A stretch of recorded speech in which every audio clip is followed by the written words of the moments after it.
पेड़ पर से गिरने के बाद टूनी चिड़िया के बच्चे बेहोश हो गए थे। फिर कुछ घंटों के बाद धीरे धीरे उन्हें होश आता है, जिसे देखकर टूनी चिड़िया बहुत खुश हो जाती है। एक दिन जंगल में बहुत तेज बारिश शुरू हो जाती है। इतनी तेज बारिश होने के कारण टूनी चिड़िया का घोंसला नीचे गिर जाता है। तब टूनी अपने बच्चों को एक सुरक्षित जगह पर रख देती है। इतनी तेज बारिश में मेरा घर नीचे गिर गया है। बारिश के दिनों में तो घोंसला बनाना बहुत मुश्किल रहता है। मैं एक काम करती हूँ, मैं अपने दोस्तों की मदद से अपना घर जल्द बना लेती हूँ। ऐसा बोलकर टूनी रानी कबूतर के पास जाती है। रानी दोस्त, मुझे तुम्हारी मदद चाहिए। क्या हुआ टूनी, तुम्हें मेरी कैसी मदद चाहिए? रानी, इतनी तेज बारिश में मेरा घोंसला नीचे गिर गया है। मेरा नया घोंसला बनवाने में तुम मेरी मदद करोगी? तुम्हारा घोंसला गिर गया, ये तो बहुत बुरा हुआ। टूनी, मैं तुम्हारी मदद तो नहीं कर पाऊंगी। मेरी तबीयत नहीं ठीक है, मैं बारिश में भीग नहीं सकती हूँ। तुम किसी और से मदद मांग लो। रानी की बात सुनकर टूनी रंगीली के पास जाती है। रंगीली, इतनी तेज बारिश के कारण मेरा घोंसला टूट गया है।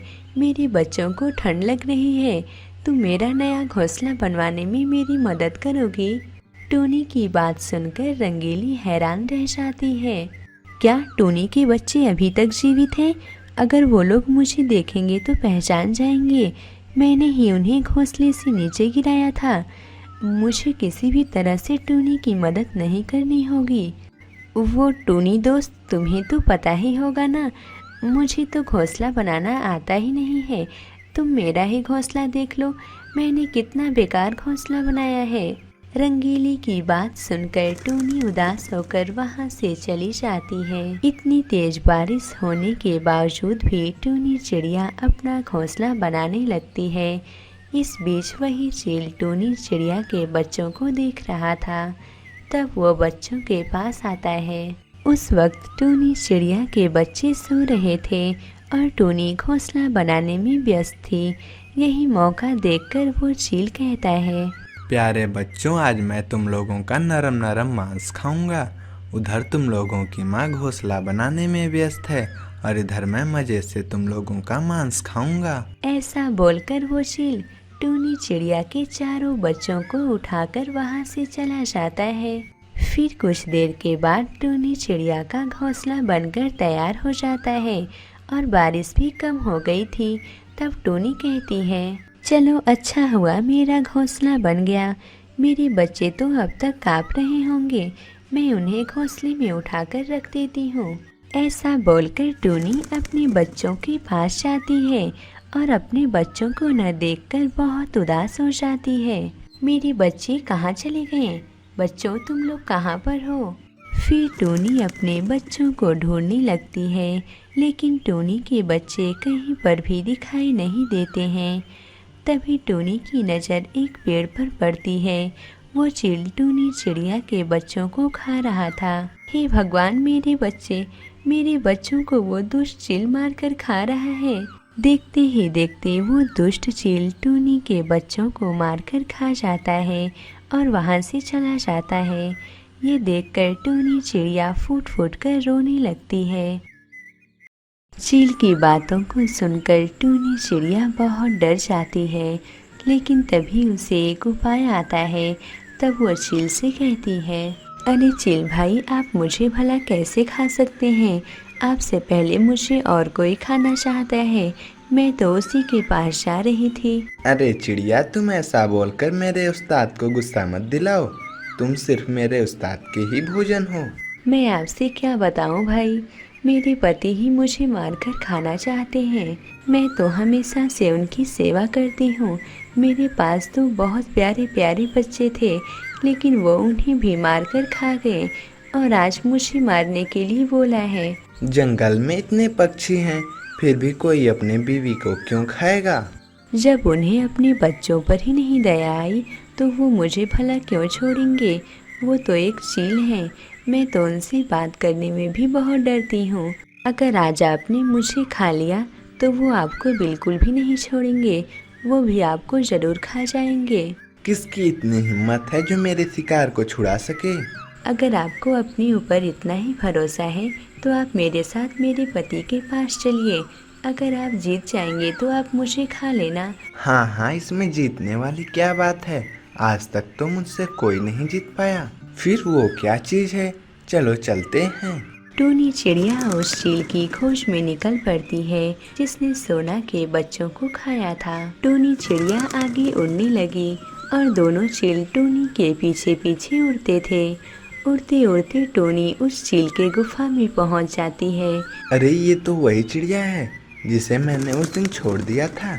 चलो अच्छा ही है, आ रही है, मैं उसे मारकर खा जाऊंगा। अरे रुको रुको भाई, तुम लोग आगे मत जाओ, पहले मुझे आगे जाने दो, नहीं तो वो तुम लोगों को देख लेंगे तो सतर्क हो जाएंगे। पहले मैं जाती हूँ, अगर वो मेरे ऊपर हमला करेंगे तब तुम लोग पीछे से आ जाना। ऐसा बोलकर टूनी चिड़िया चील के पास आ जाती है। टूनी को देखकर चील कहता है, आज तो बिन बुलाए ही शिकार चला आया। चलो मेरे लिए तो अच्छा ही है। हाँ हाँ, खा लो आप मुझे। उस दिन तो बच्चों को खा गए, आज मुझे भी खा लो। वो बच्चे तुम्हारे नहीं थे, उन बच्चों पर सिर्फ मेरा अधिकार था।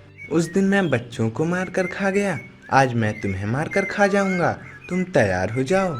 चील की बात सुनकर वो दोनों चील समझ जाते हैं कि अब वो टूनी पर हमला करेगा। जैसे ही वो चील टूनी पर हमला करने वाला होता है तभी ये दोनों चील उस चील के पास जाकर कहते हैं, चील रुक जा, तू उसे नहीं मार सकता है, वो मेरी शिकार है, उसे तो मैं ही खाऊंगा।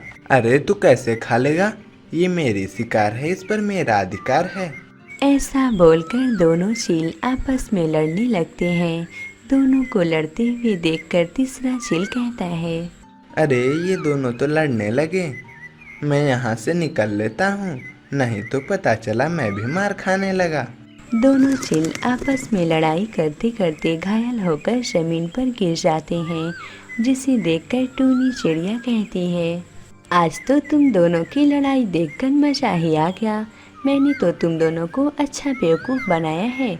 ना तो वो मेरा पति है और ना तो वो मेरे बच्चों को मारकर खाया है। मैंने तो तुम दोनों में जानबूझकर झगड़ा लगवाया ताकि तुम दोनों के मरने के बाद जंगल के सभी पक्षी सुरक्षित रहें। दोनों चीलों में इतना हाथापाई हो गई थी, दोनों चील अपने प्राण गंवा बैठते हैं, जिसे देखकर टूनी कहती है, चलो इन दोनों का काम तो तमाम हो गया। अरे हे भगवान, मैं तो अपने बच्चों को ही भूल गई, मैं जल्दी से उनके पास चलती हूँ। ऐसा बोलकर टूनी चिड़िया अपने घोंसले की तरफ चल देती है। जब वो घर पर पहुँचती है तो उसके बच्चे बहुत भूखे हो गए थे और वो अपनी माँ को देखकर बहुत खुश हो जाते हैं। बच्चों, तुम लोग ठीक तो हो ना? हाँ माँ, हम लोग तो बिल्कुल ठीक हैं, लेकिन आप हमें छोड़कर कहाँ चली गई थी? माँ, हम लोगों को बहुत डर लग रहा था। माँ, आपको पता है आसमान से ढेर सारा पानी नीचे गिर रहा था। प्यारे बच्चों, उसी को हम लोग बारिश कहते हैं। इतनी तेज बारिश हो रही थी, इसीलिए आज मुझे आने में देर हो गई है। चलो जल्दी से तुम लोग खाना खा लो, उसके बाद हम लोग सो जाते हैं।